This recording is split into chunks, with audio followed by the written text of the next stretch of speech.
The David Pakman Show at davidpakman.com. As everybody knows, our tax system, most systems we have in place in this country are far too complicated. By design, actually. By design. Yeah. And it's all just, it's so crazy. New York City, as you can imagine, in New York City, things get even more complicated. And there is this audit that revealed some pretty shocking stuff in New York City last year, that from just one or two exemptions alone dealing with property taxes, they lost about $78 million. And I mean, okay, excuse me, 59 million US dollars. This is not a US article. Seems like it should be, but it isn't.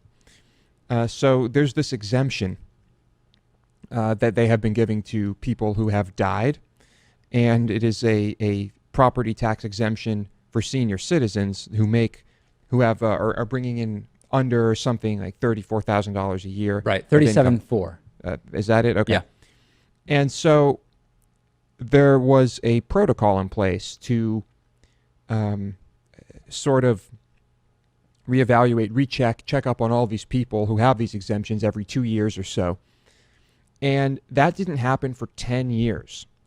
And it was estimated that the exemptions given out to people that have passed away, in combination with the enhanced school tax relief exemption, which exempts X number of dollars from the value of a home from school taxes, combined, basically, this led to about $59 million in lost tax revenue. Which is a lot of money. But in the grand scheme of things for the New York City budget, it's not that much, is it?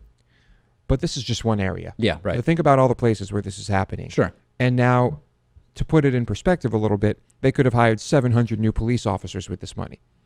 Although my understanding is that these are school taxes and they wouldn't actually have been used to hire new police officers. It would have gone to schools. No, that's just the school one. The other one is just a property tax exemption for seniors. Okay, in general. Got it. So that could have been used for anything, I suppose. And this is just incredible. So just imagine, nationwide, all of the places where this could be happening, is happening, this exact type of thing. You take into account, I mean, we just need to simplify things. Yeah. Don't we? I mean, should these tax exemptions even have to be in place? I mean, I understand that the intent is to... It's a worthy tax break to give, you're saying. Right. But it's a worthy tax break to give because everything else is so convoluted and complicated that we found it necessary to do this for senior citizens.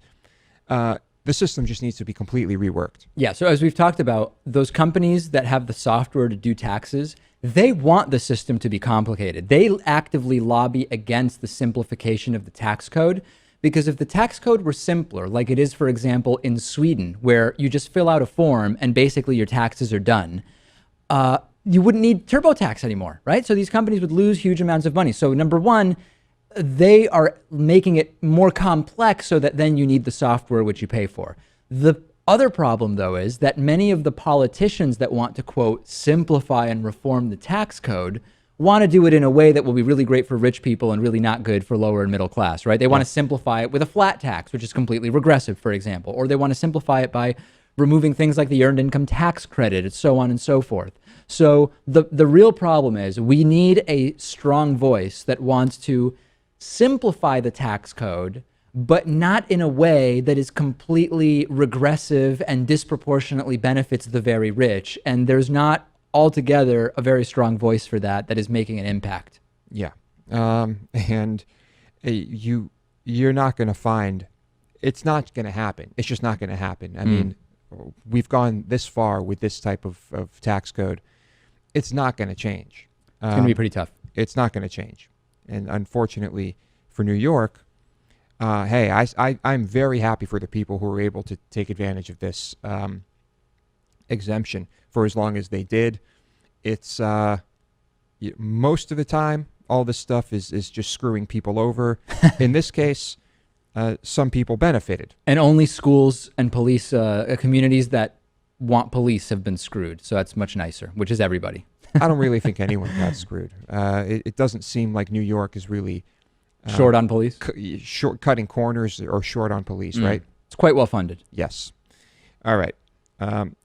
PEI. You know those PEI Mussels. seafood mussels. PEI is Prince Edward Island, and apparently the mussels from Prince Edward Island are just great, and the lobster too, although I'm not a fan of either. And there are some monks there, monks from the Great Enlightenment Buddhist Institute Society, who have bought 600 pounds of lobsters just to release, live lobsters, just to release after they have been caught so that they will not be boiled alive, Dave.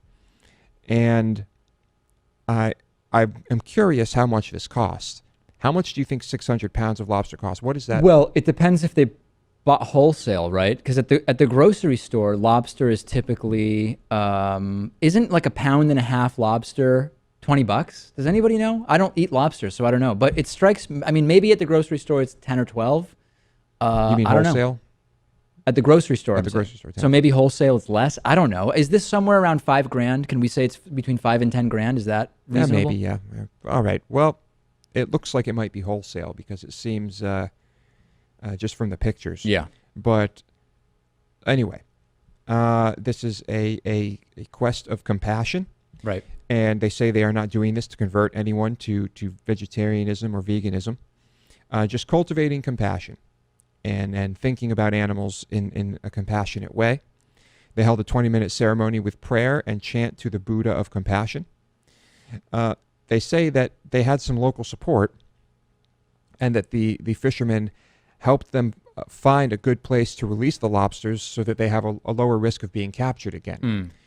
And who knows if those fishermen were telling the truth. Yeah, the fishermen told them where to put the lobsters where they wouldn't get caught again. I believe them. Yeah, I mean, this is the best deal ever for the fishermen, right? I mean, you catch a Here, bunch of buy lobsters. these lobsters, put them there, Yeah. catch them again, sell them again. Can you imagine? I know. It's fantastic. If you are a fisherman. I respect this in the sense that if you do believe that these animals are suffering in a way that's equivalent to human suffering or whatever, and you sort of, I mean, if you believe what they believe, this is logical, right? I don't know if it's practically logical because I think one way or another, eventually, aren't these lobsters going to find their way somewhere where they might be caught again? I don't know. I don't know either. Most likely, yeah. Yeah. Anyway. Do you want to moving just on. do the hot dog follow-up and move that other story? Yeah, I mean, we can do that. Do Okay. you have, I just have one follow-up from Sean. What do you have? I have a couple follow-ups. Yeah. Oh, you have a couple Yeah, follow-ups. yeah, Okay. So I'll Sean wrote in about the hot dog, said, And to reset, yesterday we talked about the hot dog eating contest. I said it was completely vile. We talked about what hot dogs are, the kale eating contest, blah, blah, blah. yeah. Just yesterday, Sean wrote, I opened a pack of wieners from the local grocery store. Not kosher or halal. Anyway. Big mistake, number one. Anyway, I take a hot dog out, and this disgusting ectoplasm-like clear mucus-like goo is stringing between them, like clear snot. The pack was not even near expiration. It turned my stomach, and I couldn't eat them. This is a common problem with big chain stores here. I love hot dogs, but it's turned me off. I'll stick to proper sausages from a butcher. In fact, we don't buy much meat in general. It just seems to be getting more and more revolting. Lentils are cheap, though. Right. Sean, my man, lentils. Way to go. I got 2 emails from people who said that they worked at facilities where hot dogs were made. And they said, even though it's generally understood that at least like the non-kosher pork dogs are made from these sort of leftovers, that nothing is being scraped off of the ground. I mean, that these are any reasonable facility is very visually clean. It's all metal and polished, the whole thing. The ground could be clean. Lewis, they made it very clear that they're not picking pieces up off the ground. And that the funniest question is Just because it's the ground doesn't mean it has to be dirty. that it's dirty. Yeah, it's a clean ground. People imagine. Yeah, clean ground. Have you seen a food packing plant? People imagine that it's sort of like these scrapings that are being lifted up with a shovel off of the ground. Why are they on the ground in the first place? Most facilities are advanced enough that there's not meat just flying onto the ground everywhere.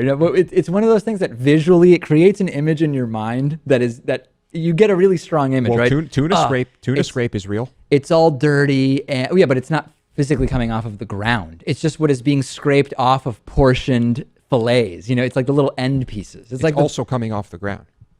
I've never heard that. Okay, continue. No, just that. Everybody who wrote in said, it's pretty bad what we're doing, big picture, but we're not taking pieces off of the ground. Like the system is a pretty closed system, and things are staying off of the ground. But they're still saying it's disgusting. They're right? still saying it's disgusting. The people who work in the plants are basically telling you not to eat them. They said it's horrible, but there's nothing coming off of the ground or off the bottom of their boots. Okay.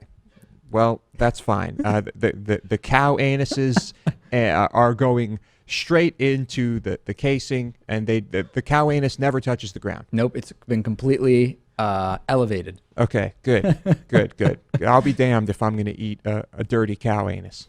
And can I remind people, Lewis, tomorrow, Wednesday, July, what's the date tomorrow? 13th. 13th. July 13th tomorrow, 1:15 p.m. Eastern time. We'll be taking live calls. I would love it if some members called in. 617-830-4750 is the number. Make a little reminder on your calendar, and then give us a call tomorrow. The David Pakman Show at davidpakman.com.